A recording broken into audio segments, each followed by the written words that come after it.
Hello dear students. Today we'll discuss a chapter from Hornbill textbook. Chapter number 2, We Are Not Afraid to Die If We Can All Be Together. The chapter is written by Gordon Cook and Alan East. Let us see the introduction of the lesson.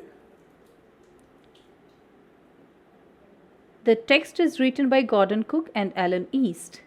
The story is about a 37-year-old businessman who is the narrator of the story. He has a wife named Mary and two children, Jonathan, age 6, and Susan, age 7. He and his wife both dream of a voyage around the world on their ship Waver Walker, which is a 23-meter long, 30-ton wooden-hulled beauty. The whole family started sailing from Plymouth, England on July 1976. The initial phase of the 3-year-long journey was from Africa to Cape Town. It was pleasant. While heading east, along with two newly hired crewmen, strong waves hit them and their survival became a question. The story tells us about how they fought each day and survived till the end. Now we'll see the explanation of the chapter. The narrator and his wife plan a voyage around the world just like famous Captain James Cook. They have been preparing and perfecting their seafaring skills for the past 16 years. They get a ship which is 23 meters long and weighs 30 tons wooden hulled, named Waver Walker. They test it in the rough weather for months. In July 1976, they all start their journey. From Plymouth, England, they sail from Africa to Cape Town, which was quite a pleasant journey.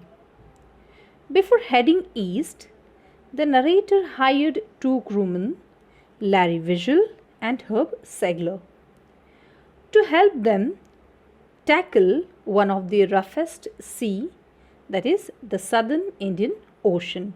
So to tackle the sea, the roughest sea, they have hired two crewmen with them, and the names of these people are Larry Vigil and Herb Segler.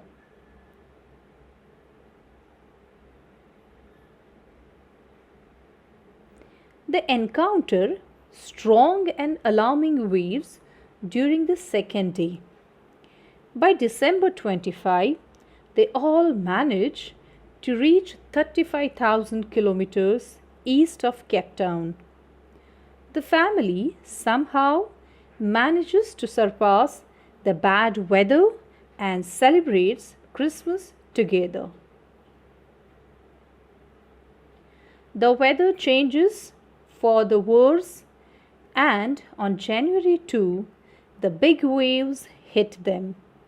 They try to slow the ship down by dropping storm jib and hit a heavy mooring rope in a loop across a stern, but it doesn't help much. They carry their life raft drill, attach lifelines, don life jackets and oilskins. Later in the evening, a vertical and huge wave strikes the ship and the narrator is thrown off from the ship. He accepts his approaching death and starts losing consciousness. When the ship is about to overturn, a huge wave hits again and turns it right back. He suffers injuries in ribs and mouth. He grabs the guardrail and sails into the ship's main boom. He instructs his wife, Mary, to guard the wheel as he realizes that the ship has water in the lower parts. His crewman starts pumping out the water. The narrator goes to his children's cabin and checks on them. His daughter, Sue, informs him about a bump on her head, which he ignores because his major concern is to save the ship. The narrator does waterproofing on the gaping holes. This makes water to deviate on the right side. The hand pump gets blocked due to debris and electric pump gets short-circuited. However, he later finds a spare electric pump and connects it to drain the water. They all keep pumping the water all night long. Their mayday calls are not answered as they are in the remotest corner of the world. Sue, on the other hand, has now a swollen black eye and a deep cut in her arm. On being asked by her father about her injuries, she tells him she didn't want him to worry as he was trying to save them. After 15 hours, the situation gets under control. The narrator decides to work in rotation and rests. The water levels are controlled, but the leaks were still there below the waterline. The ship is in bad shape now. It is now not in a condition to reach Australia, and so they decide to reach the nearest island, Amsterdam. As their supporting engines were also damaged, the chances of the ship to reach the destination are low. After pumping the water out continuously for 36 hours, they took a sigh of relief. Only a few centimeters of water was left to be pumped out of the boat. They hoisted the storm jib as the main mast was destroyed. They ate their first meal in 2 days, some corned beef and crackers. The weather soon started changing, and again the black clouds took over by the morning of January 5. His son Jonathan told him that he didn't fear death as long as they were all together. This filled him with determination to fight the sea. The struggle continued, and the narrator tried his best to protect the weakened starboard side. The same evening, the narrator and his wife sat together holding hands, thinking that their end was near. His children continuously supported him, which gave him moral support to keep going.